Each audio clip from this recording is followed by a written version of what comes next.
Welcome to Sweet Life Beat Life. We hope this video helps.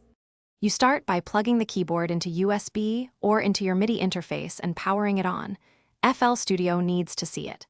Once done, open Options, then Midi Settings, and look for your device under Inputs.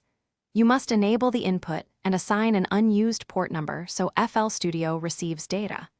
Make sure Generic Controller is selected if no preset exists. This gets basic communication working and prepares FL Studio to map keys and knobs to plugins. Next, load the instrument or effect you want to control and focus on the parameter you need. Right-click the knob or slider inside the plugin and choose Link to Controller.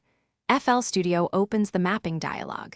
You can either move a physical control on your keyboard, so FL Studio auto-detects the incoming MIDI CC, or manually select the port and controller number.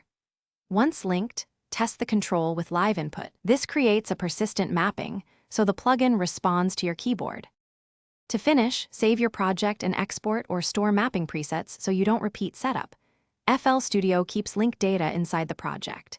If you notice lag or no response, make sure the correct MIDI port is selected, avoid duplicate drivers, and adjust audio buffer/latency settings. Once done, use the MIDI logger or the typing keyboard to piano feature to confirm messages. If a control still fails, relink it and verify the CC number. This fixes most mapping issues quickly. Thanks for watching. Consider subscribing if we helped you.